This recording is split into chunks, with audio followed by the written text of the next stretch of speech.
Elog, just to repeat again, as we said in the morning, there's no harm in doing that, is a domestic Kenyan, that is, permanent platform for observing and monitoring the electoral cycle. What happens before elections, during elections, and after. This morning, our first report was on the opening and the setup components of our monitoring framework or observation framework. What you're going to get now is our report on the voting process.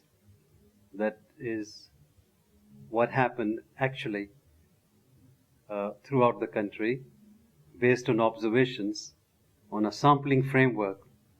So whatever we give you in terms of the figures on various questions is generalized statistically.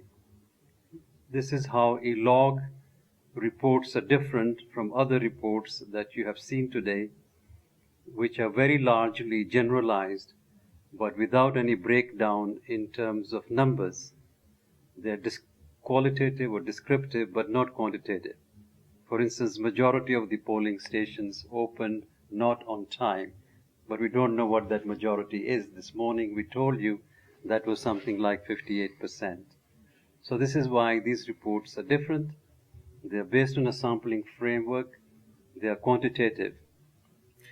Kenyans across the country have had the opportunity to cast their votes. Elog, through its elaborate network of over 7,000 observers, has kept close vigil over the entire voting process in all the 290 constituencies.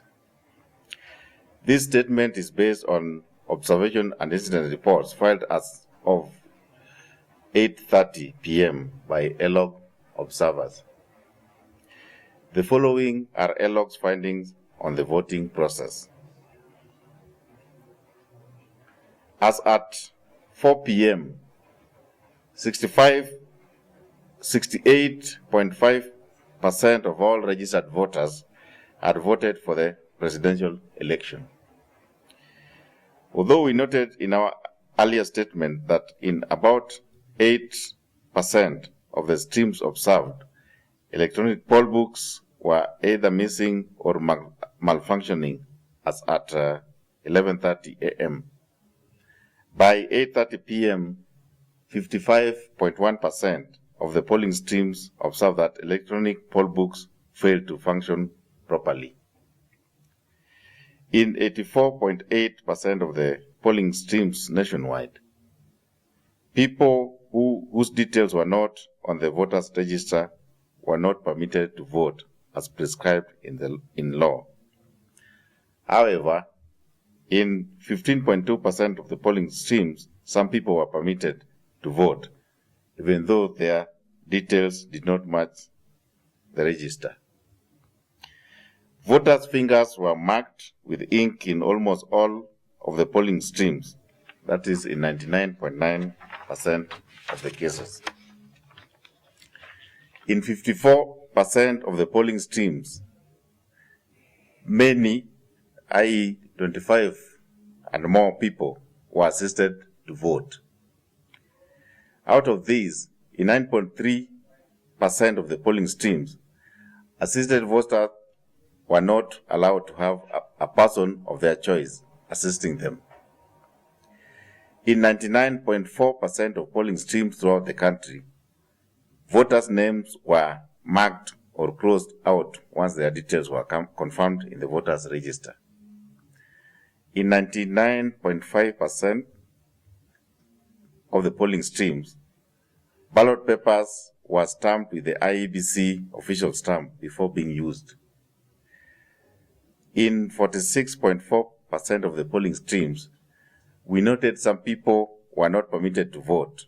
However, in 50.8% of the polling streams, people were permitted to vote. 93.1% of the polling streams finished voting by 7:30 p.m. We take this opportunity to commend IBC's timely responses to some of the emerging challenges. We note that the counting process has commenced and results have begun streaming in. We call upon Kenyans not to draw quick conclusions based on these, but rather wait for all results to come in from all the constituencies. In conclusion, Elog continues to thank Kenyans for conducting themselves peacefully and appeal to them to maintain the same spirit in the remaining parts of the exercise. We remain committed to our mandate and will continue being vigilant in accurately recording and reporting on the closing, counting, and tabulation processes. Thank you, and may God bless Kenya.